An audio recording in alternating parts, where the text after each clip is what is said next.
Doctor. ¿Cómo están? Buen día. Buen día.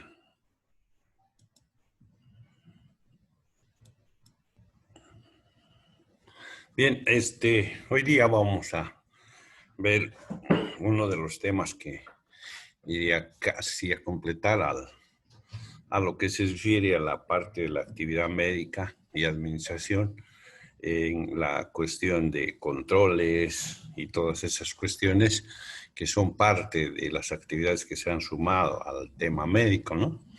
Y precisamente vamos a hablar algo que es un tema más grande, es un tema más general, que es la gestión de residuos. En realidad, el control es un control mucho más grande que incluye a toda la comunidad. La gestión de residuos en forma general, a lo que se refiere a los residuos producidos en los domicilios, en las ciudades y particularmente en algunos lugares, como en el caso que vamos a ver por lo que nos interesa, es la producción de residuos o gestión de los residuos que se producen en establecimientos de salud, ¿no? A la que se le da el título generalmente de gestión de residuos hospitalarios. ¿Por qué se separa? ¿Por qué la gestionamos, la manipulamos o la manejamos en una forma particular? Debido a que si nosotros hacemos un poco de recuerdo,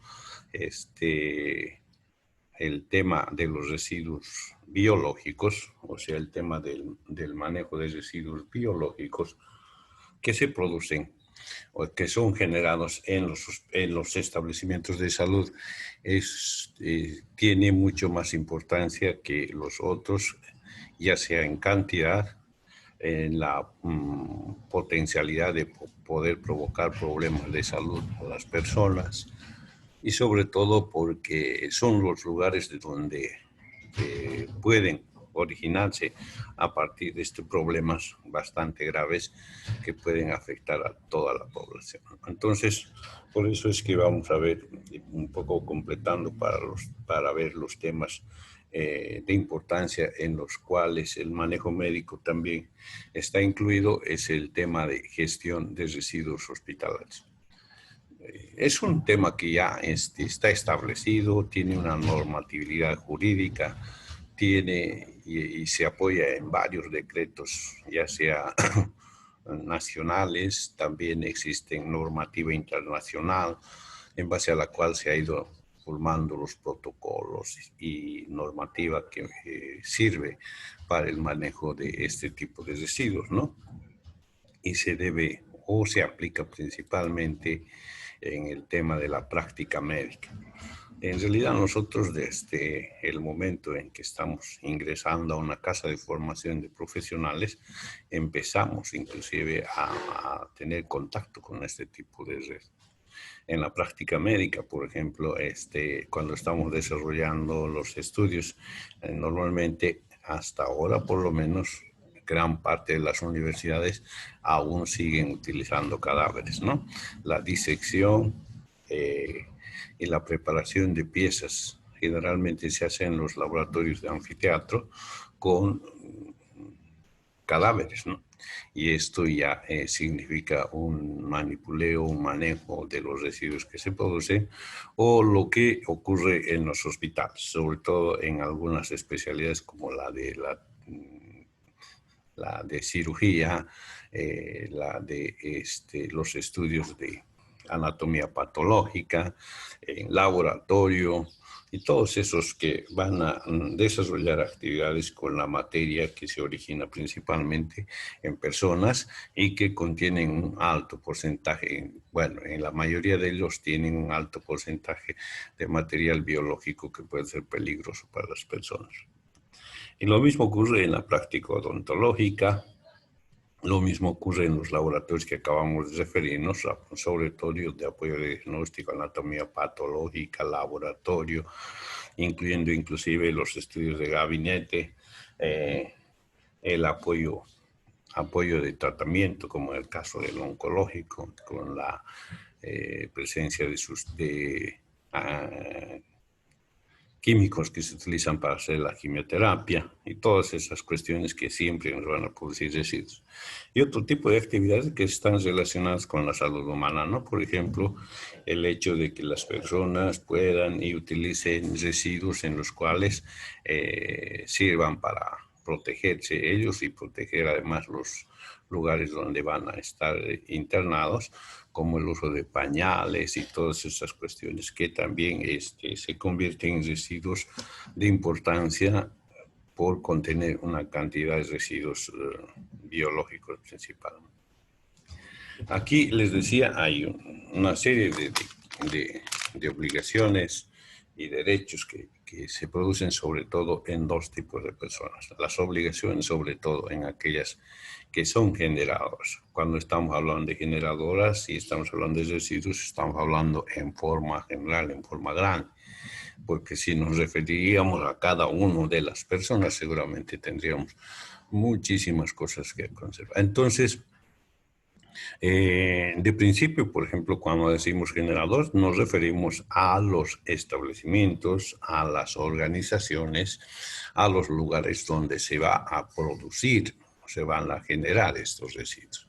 Así podemos hablar de un centro de salud, de un puesto de salud, de un hospital de primer nivel, un hospital de segundo nivel, tercer nivel y hasta un cuarto nivel. Cada uno de estos irán produciendo residuos en diferentes cantidades, también de diferente grado de peligrosidad. Si ustedes se acuerdan un poco cuando revisábamos el tema de los niveles de bioseguridad, por ejemplo, en laboratorio, habíamos visto que existe una clasificación de los microorganismos que se toman en cuenta para poder, para haber diseñado, digamos, los niveles de bioseguridad en cada uno de estos establecimientos. Un primer nivel para los de primer nivel, un segundo nivel de peligrosidad para los hospitales de segundo nivel y así hasta llegar a un cuarto nivel que era el mucho más riesgoso. Entonces, cada uno de estos establecimientos debe tener en la parte de trabajo sobre todo un protocolo de actividades que nos va a configurar el tipo y el manejo y la gestión de cada uno de los productos con los cuales va a desarrollar su actividad y además cumplir el ciclo de su mantenimiento, su preservación y al final la forma de desecho. En algunos casos, si ustedes se acuerdan, se tenía que recurrir a algunas actividades importantes como el tema de la desactivación de las sustancias con las que se trabajaba antes de eliminarla como un residuo, ¿no? Entonces, todas estas cuestiones estaban principalmente anotadas en la formulación de protocolos, sobre todo, donde estaba anotado con detalle cada uno. Entonces, una de las principales obligaciones es la formulación de normas y protocolos para el manejo de estos residuos. Hablábamos en ese entonces, por ejemplo, que cuando alguna vez ojalá lo hayan hecho, ustedes visiten un establecimiento de salud y pidan los manuales, los protocolos de manejo y la forma de manejo de las actividades en cada uno de esos establecimientos. Decíamos de que muchos de los que nos prestaban, sí, y eran unos textos que estaban flamantes, que pese a que los entregaron años atrás, aún estaban flamantes por la falta de revisión o por la falta de uso de los mismos, ¿no? Entonces, estos son las normas que tienen la obligación los generadores o los que van a trabajar con este tipo de actividades de tener, ¿no? También necesariamente todo el personal que va a desarrollar estas actividades tiene que un nivel de capacitación, tener un nivel de capacitación. Si muy bien cada uno de nosotros está y conoce y tiene conocimientos acerca de los riesgos que podría significar los diferentes tipos de riesgo biológico que existen y además que trabajamos nosotros en los hospitales, pero desde un nivel diferente al laboratorio, desde un nivel diferente al laboratorio de anatomía patológica, requieren de una capacitación especial para esta situación, ¿no? Sobre todo una capacitación detenida acerca de lo que significa el tema de la bioseguridad, el tema de del material con el cual se va a desarrollar, el tema con las técnicas, sobre todo para la eliminación de esto. Entonces, sí o sí, las instituciones que van a desarrollar actividad con los recursos humanos deberán ocuparse sobre todo de que tengan la capacitación suficiente, la información, la educación y además la capacitación en el manejo y la gestión de este tipo de residuos. La otra obligación es la de cumplir esta normativa, ¿no? Y hemos visto también que muchos de los establecimientos en los cuales sí existe esta normativa, a veces por la falta de seguimiento, por la falta de monitoreo, no es correcta y se deja. Y hay un relajamiento en este tipo de... También habíamos hablado en algún momento, por ejemplo, el hecho de que la posibilidad de la presencia de una emergencia también debería estar siempre cubierta por la presencia de un plan de contingencia, un plan de actividades que irían a cubrir y disminuir las consecuencias que podrían producirse por alguna de estas situaciones que se puedan producir. Sobre todo en los hospitales o en los laboratorios, por ejemplo, de tercer y cuarto nivel, son laboratorios donde se van a trabajar con gérmenes bastante difíciles de controlar, además con un potencial de diseminación bastante grande. Y además la producción de patología con el personal de salud, con las personas que están en la parte externa, pudiendo provocar grandes problemas. Entonces, para esto nosotros tenemos, o las instituciones deberían tener un plan de contingencia.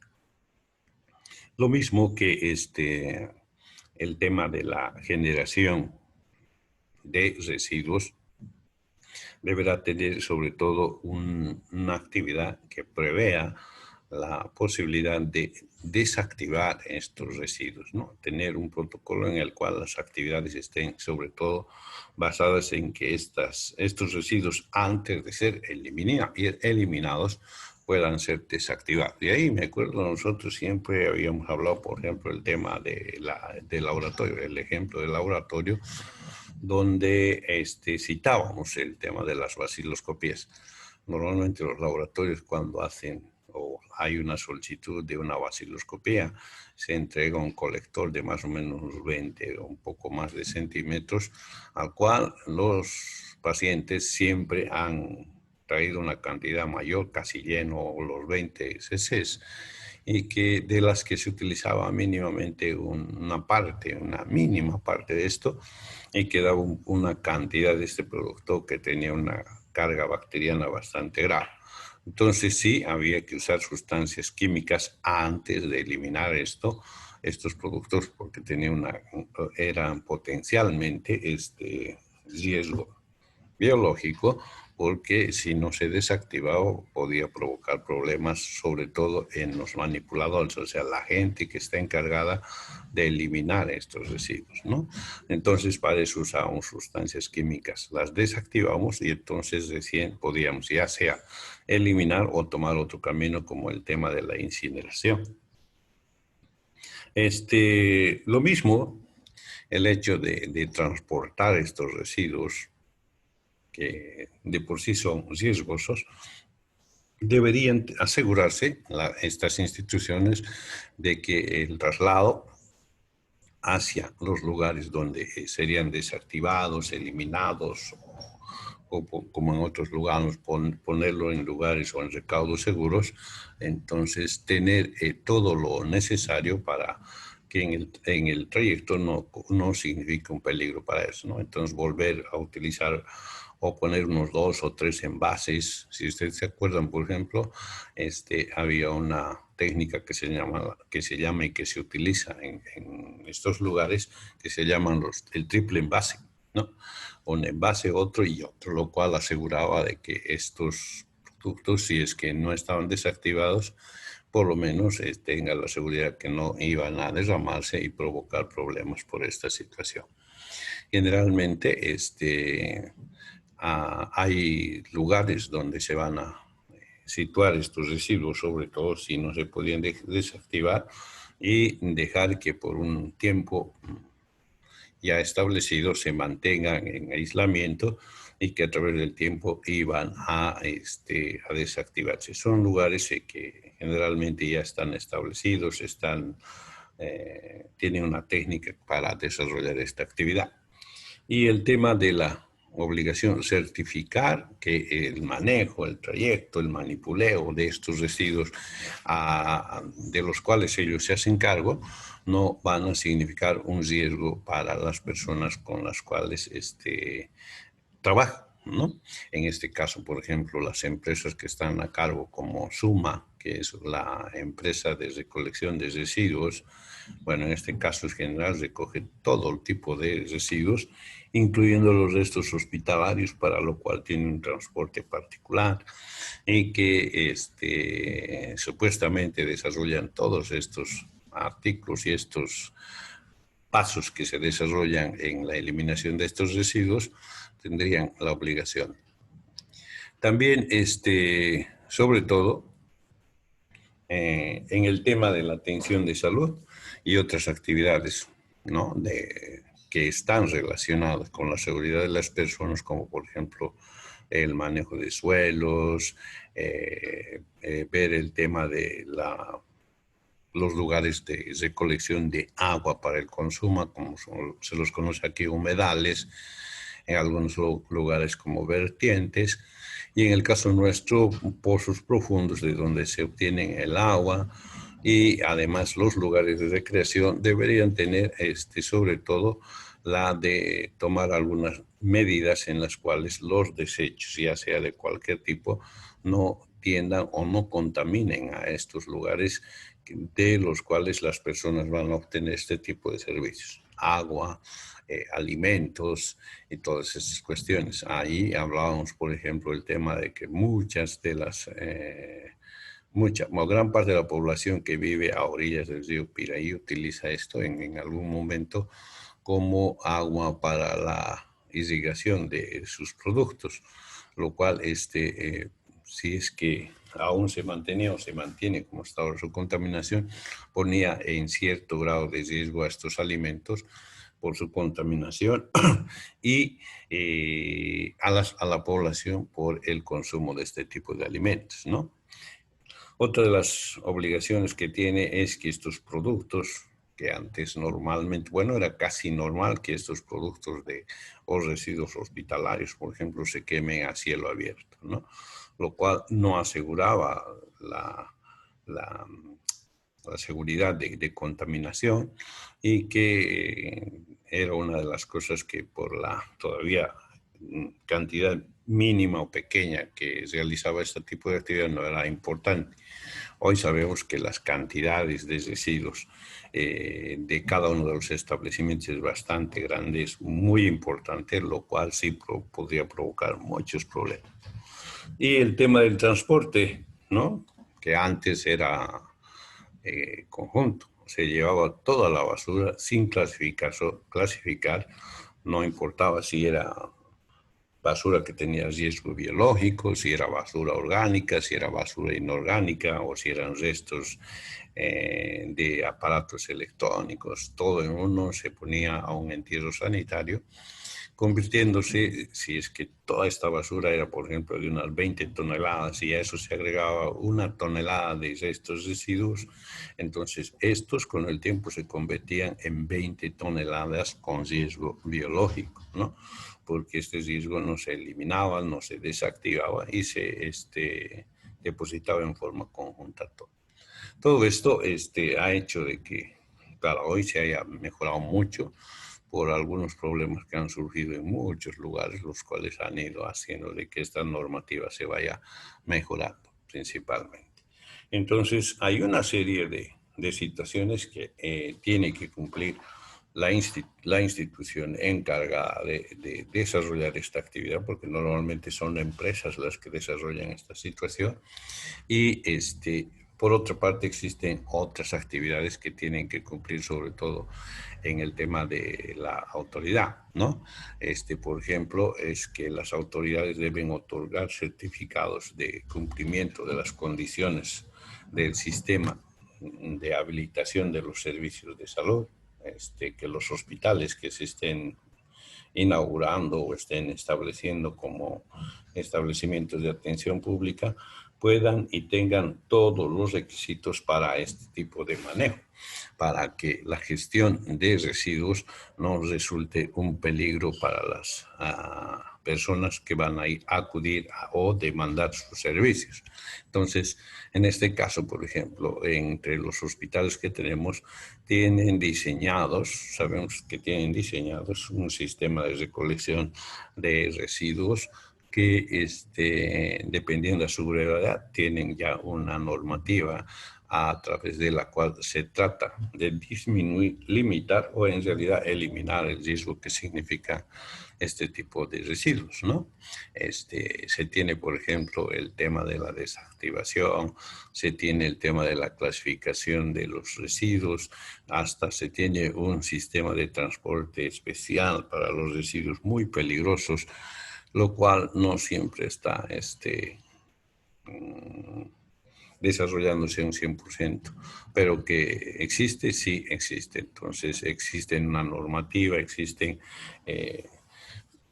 normas que se deben cumplir en cada uno de los niveles de los diferentes establecimientos de salud que existe en la red o en el Sistema Nacional de Salud.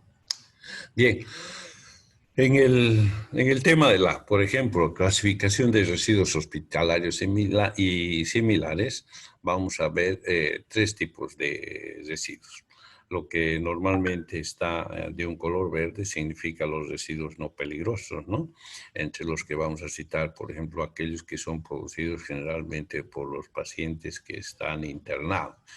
En otros países, en otros lugares, decía, el tema de la visita del paciente se aceptaban algunos presentes, regalos a los pacientes, pero de ninguna manera ningún tipo de alimento, salvo algo, excepcionalmente alguna que otra. En el caso nuestro, uno de los principales regalos es alimentos, alimentación que no debería introducirse, refrescos, galletas y todo eso que nos producen residuos como envases y todo eso. Ese tipo de residuos son los residuos que entran a la parte de residuos no peligrosos, sobre todo, ¿no? Entre los que vamos a encontrar alimentos biodegradables, sobre todo restos de alimentos biodegradables, que significan que son alimentos generalmente de origen animal, origen vegetal, y que sí, en un breve tiempo, en un lapso de tiempo corto, se vuelven a integrar a la tierra. O sea, existe una degradación, por lo tanto, vuelven a integrarse. En esto están todos aquellos alimentos de origen animal y también de origen vegetal, ¿no? También existen residuos reciclables. Estamos hablando, por ejemplo, de las botellas de plástico, material como el cartón, el papel, que se producen ya sea en las áreas de los pacientes o en las áreas administrativas, papel, cartón, material que sí se puede reutilizar nuevamente. Pero también hay material que no se puede utilizar y se conoce como material inerte. Es material que ya no lo podemos utilizar, no se puede. Por lo tanto, se considera que es una materia muerta y que también hay que considerar para el momento de su eliminación. Y finalmente, los residuos comunes, que incluyen a todos los otros grupos que no están en los anteriores y que sí no significan un peligro para la salud de las personas. Todo este tipo de residuos generalmente son producidos en todos los departamentos de los hospitales y en diferente grado, sobre todo en la cantidad, ¿no? Estamos dando el ejemplo de los pacientes hospitalizados. Por el otro lado, tenemos a los residuos que sí se los pinta de color rojo, que para nosotros en forma universal significa riesgo, peligro. Entonces, aquí sí podemos ver materiales que ya se están produciendo o se producen en algunas áreas, especialmente los hospitales, donde vamos a utilizar material, sobre todo para el auxilio de diagnóstico, como en el caso de los riesgos biológicos que se producen en los laboratorios, ¿no? En los laboratorios, en los estudios, en los gabinetes de anatomía patológica, también en los lugares donde vamos a desarrollar o vamos a utilizar materia prima obtenida a partir de los pacientes que tienen alguna patología para su análisis e identificación, ya sea de la causa o ya sea del agente productor de la patología del paciente. Entonces, de por sí, esta se convierte en un residuo peligroso que debe tener todo un protocolo y una normativa para su manejo, ¿no? Ahí entran también los biosanitarios, o sea, todo lo que sale o resulta, sobre todo de las personas que están desarrollando actividad o están recibiendo servicios en los establecimientos de salud, entran todos los productos biosanitarios, ¿no? Ese y todas esas cosas. Los laboratorios de anatomía patológica generalmente también desarrollan actividades con partes de personas que requieren un estudio para identificar el tipo de problema que les está llevando a estar internados en este lugar.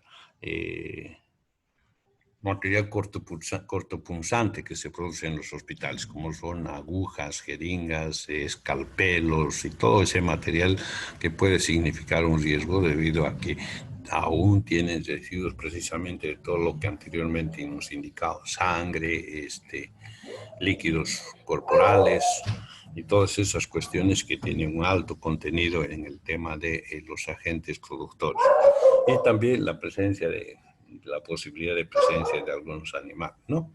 Entonces, están considerados como riesgo peligroso, por una parte. Por otra parte, tenemos un grupo que está conformado de todos los residuos que tienen un origen químico, como los fármacos, que pueden ser citotóxicos, pueden ser metales pesados, pueden ser reactivos, que sobre todo se utilizan en laboratorio, pueden ser contenedores que quedan sin uso debido a que se ha utilizado en las actividades ya sea de laboratorio y todas esas cosas que aún siguen siendo peligrosos.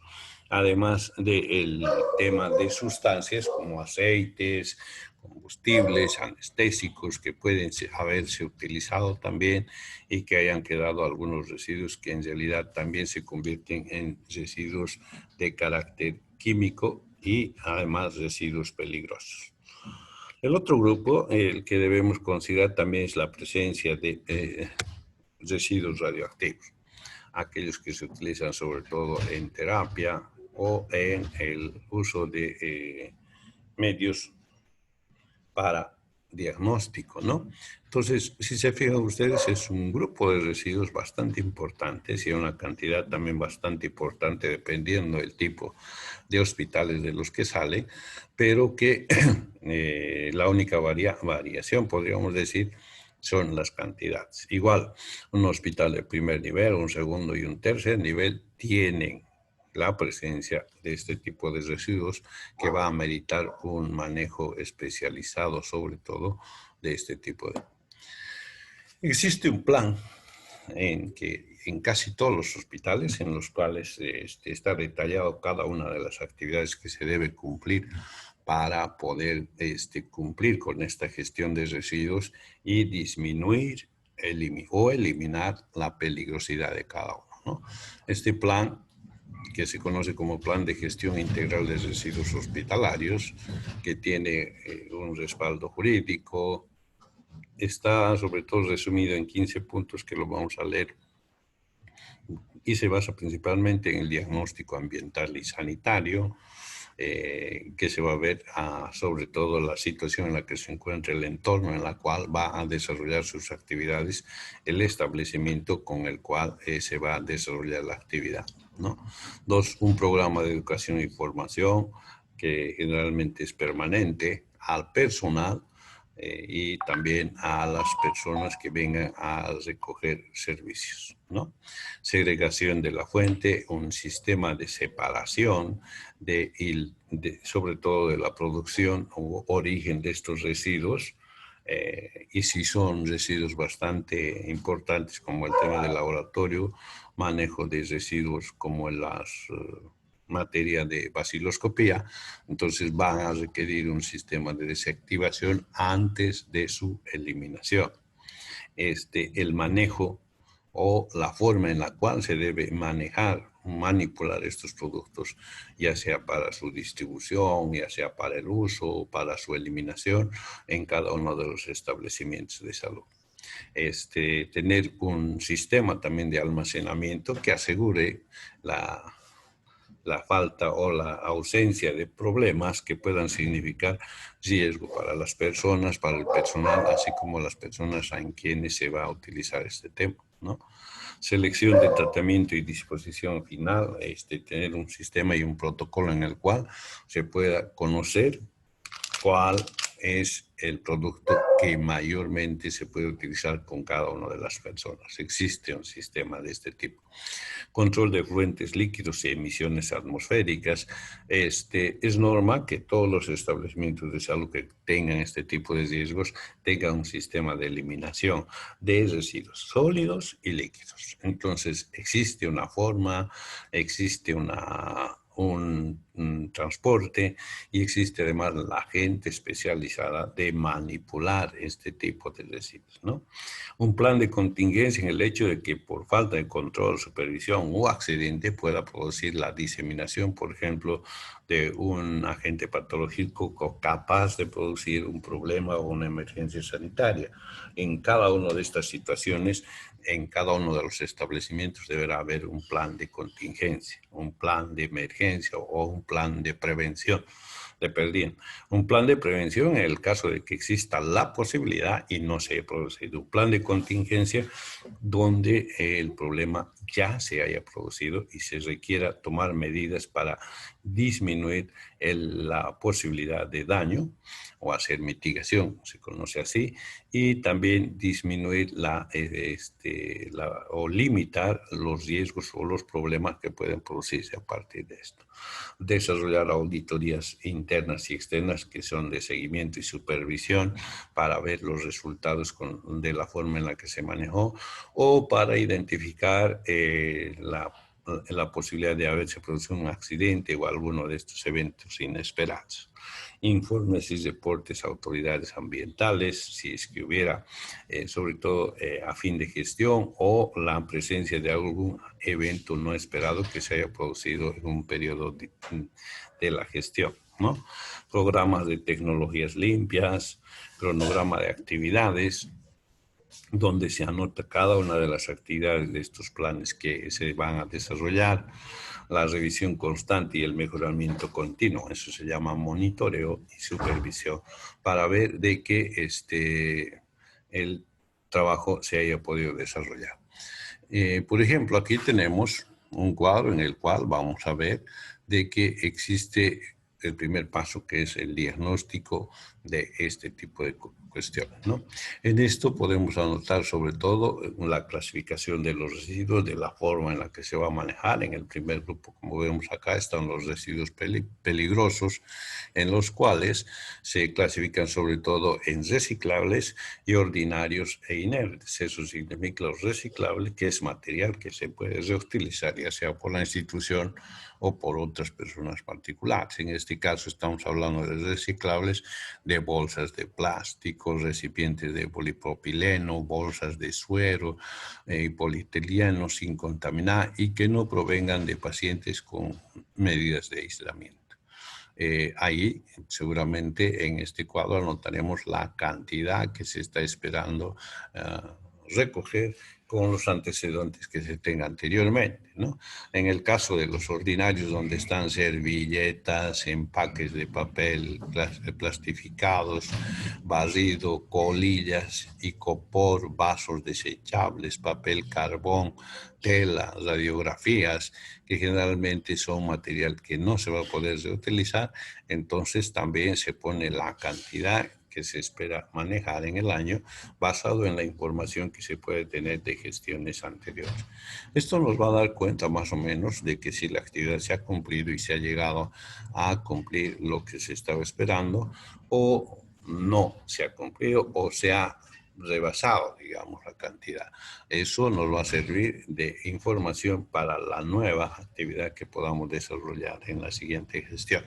Y así están incluidos los grupos de, por ejemplo, grupos peligrosos en el tema de los biosanitarios, donde están gasas, apósitos, aplicadores, algodones, drenes, vendajes, mechas, guantes, bolsas, agua para transfusiones sanguíneas, catéteres, sondas, sistema cerrado y abierto de drenajes, medios de cultivo, cualquier otro elemento desechable de la tecnología médica introduzca, están dentro de este grupo. También anotaremos las cantidades en las que se ha tenido en gestión anterior para calcular y proyectar la cantidad en la gestión en la que estamos trabajando.